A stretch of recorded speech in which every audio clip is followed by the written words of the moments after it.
How is it going? Hope everyone's doing well, and thank you for tuning in this video. Today I'm here with my review of AEW Dynamite Tag Team Appreciation Night. Without wasting any time, let's go and jump right into things. The show opened up with the Young Bucks taking on the Dark Order. This was a really good opening match here. Right from the get-go, the Young Bucks in their entrance were attacked by Dark Order. Chaos ripped from the outside, big brawl. Matt Jackson did a huge dive on everybody, which he stuck the landing, even though he pretty much missed everybody though, but stuck the landing, so good on Matt's part for doing that. Match goes back to the inside. Young Bucks take control for a good little while until the Dark Order get the upper hand. Uno and Stu Grayson do excellent tag team work here. Probably their best performance as a tag team so far as the Dark Order in AEW, in my opinion. I thought they were just really gelling as a tag team here because obviously they've had great history with the Young Bucks going back in PWG back in 2011, 2012. I thought they were able to kind of recreate that chemistry here, and in terms of having a really fun, kind of all over the place, tag team match that you usually see in PWG back in the day. So I thought they did a great job of recreating that chemistry. At some point, Nick Jackson got his hot tag, ran roughshod both on Uno and Stu Grayson. Young Bucks were closing on the victory, but then Dark Order once again got the upper hand. Matt Jackson ended up getting, taken out by Dark Order, completely taken out of the ringside area to the backstage area, leaving Nick alone, but Nick was able to get the pin on Evil Uno. Stu Grayson was just a little too late to break the pin up, so Young Bucks get the victory over the Dark Order. Thought it was a very fun match, like I said, kind of reminded me of their old, PWG matches back in the day, just a little bit in terms of just, like I said, being fast-paced and kind of all over the place, not really having any rules, there wasn't really a matter of legal tags in this match for the most part, so it was really fun. I enjoyed it, but yeah, Young Bucks get the victory over Dark Order. Really fun match to start to open the show. Next, we had MJF coming out to cut his promo, kind of egging on his candidacy for the AEW World Championship, hyping up his match with Jon Moxley at All Out. I thought it was a really good promo. I think with this character work he's been doing right now, especially with this, MJF whole 2020 thing, he's been doing a really good job. And obviously towards the end, Jon Moxley comes out, takes out MJF, hits him with the Paradox Shift, and that was that. So, good segment, got me hyped for the match. Afterwards, Moxley's backstage, cuts a promo, pretty much tells him that at All Out, he's going to teach MJF a lesson in humility. So, yeah, for what it was, to hype up the match, I thought they did a good job. That segment was well done. Next, we had the TNT Championship, Cody defending against Scorpio Sky. Of course, this was the debut of the finalized version of the TNT Championship. I think it looks a lot better with the gold and the red added to it. Although I do wish the center plate had a little bit more to it. I think that the TNT logo with the plain background behind it just doesn't cut it for me. I think it's too shiny and too plain. I wish I would have added a little bit more background to that, but that's just me nitpicking it. But like I said, I still think the championship looks really nice. And the match was really good. A typical Cody title defense here, if you ask me. It was one of those matches where it was good, but not great, It's just good. It's a good TV match.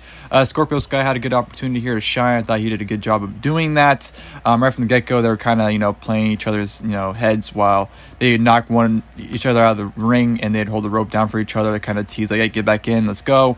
So it was a little bit of mocking back and forth, and then, they started going at it. Scorpio Sky got the upper hand, worked on Cody's ribs for a good little while, shoving him to the post, put him in the abdominal stretch, just working over those ribs, and then Cody would work over Scorpio Sky's leg, I believe, for a good little while as well.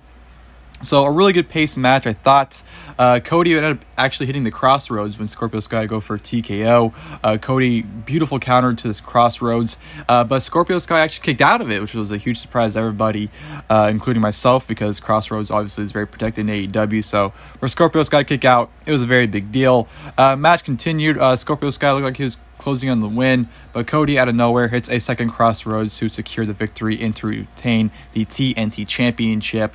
Like I said, another good title defense for Cody and a good showing for Scorpio Sky. Afterwards, Brody Lee, Mr. Brody Lee, I should say, appears on the Tron, challenges Cody for the TNT Championship at the Saturday Night Dynamite coming up next Saturday. So yeah, that'll be a good match to look forward to, and looking forward to that. I thought Brody Lee did a good job in his promo. I love the, him saying, you know what, Cody, I'm going to take that championship, but me being the nice guy that I am, in return, I'll give you the old one back. So, yeah, I think that'll be a good match next week, and looking forward to it. So, Cody Brody Lee should be a good one.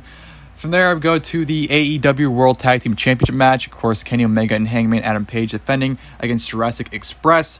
Another really good, fun title defense here by Omega and Page. You know, these two have just been a tremendous tag team, and honestly, they're one of my favorite acts to watch, not just in AEW, but in wrestling, period. Right from the get-go, Kenny Omega was kind of playing and toying with Jungle Boy, even toyed with Marco Stunt a little bit. Then they kind of broke it down to a serious match for a little bit. Marco Stunt ended up taking out Kenny Omega once, just Source threw him onto him. Adam Page got the hot tag, ran roughshod on Luchasaurus and Jungle Boy for a good little while. The match broke out into absolute chaos, just a whole bunch of spots happening. Jungle Boy hit a fantastic tornado DDT on Kenny Omega, I believe it was. The match just broke down to a lot of layers. Kenny Omega gave Marco Stunt a dragon suplex.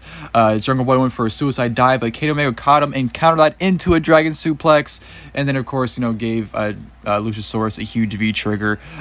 Kenny Omega just absolutely broke down and had a huge hot streak in this match. And it broke down to a lot of fun.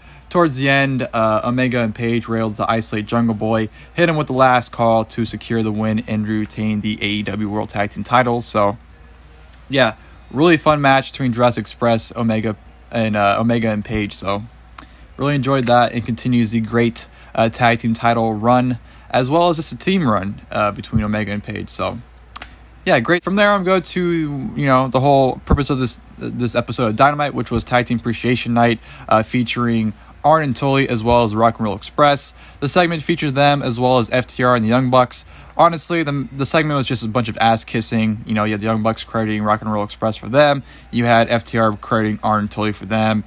Broke down to, Ricky Morton punching Tully Blanchard. The Young Bucks, and, it's trying to, separate everybody in the whole process. FTR attacks Rock and Roll Express, end up hitting a pile driver on Ricky Morton, which I thought was pretty awesome. Young Bucks kind of come after them to kind of be like, what the fuck? And then Omega and Page come out as well. Like, come on, what are you guys doing? So, I don't know if it's going to lead to a three-way at All Out between Omega, Page, Young Bucks, and FTR. If so, that'll be a fantastic match. I'll be really excited for that one. But yeah, like I said, the segment was just honestly a whole bunch of ass-kissing, so it really wasn't needed. But FTR attacking Rock and Roll Express and hitting that pile driver on Rick and Morton, that was an awesome spot, though, so I'll give him that. Hikaru Shida took on Heather Monroe.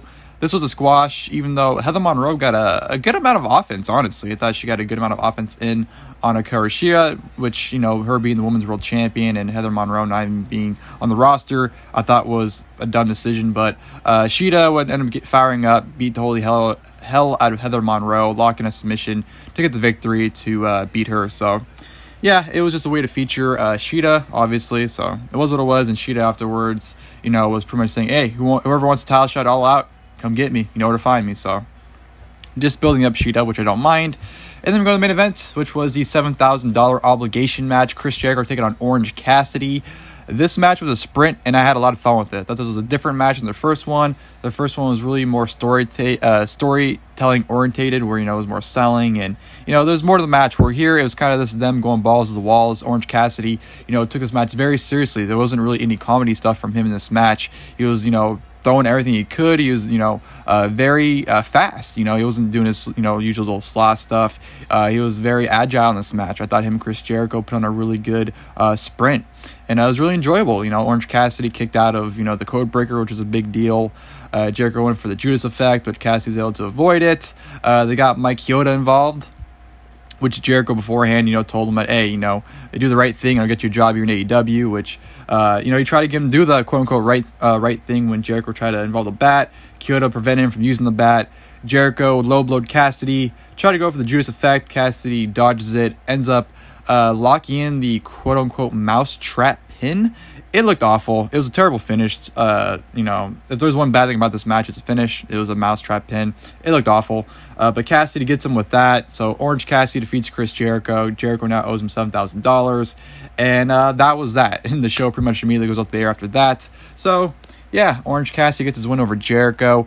Like I said, for the most part, the match was very fun. It was a sprint. It was very enjoyable. It was different from the first match. And honestly, I enjoyed this match more than the first match. I wouldn't say it was better than the first match, but I had more fun with this one, if that makes sense. So, I wouldn't mind a third and final match at All Out between the two of them. With a different stipulation. I don't know if that's the direction they're heading in, but I definitely wouldn't mind it. But yeah, I thought that was a fun main event to close, which I thought was a really good edition of Dynamite. Obviously, this was a tag team appreciation night, but I thought for the most part, this was a really fun show. A lot of fun wrestling in the show overall, so really enjoyed it. Obviously, the next edition of Dynamite is Saturday Night Dynamite, so I'm really looking forward to that. They already have a stacked card, and I will be reviewing that show as well, so really excited for it. Definitely can't wait to check it out. And yeah, I hope you guys enjoyed the video. If you guys did, please feel free to leave a like below. And of course, the next time, I'll see you guys later. Thank you guys for watching the video.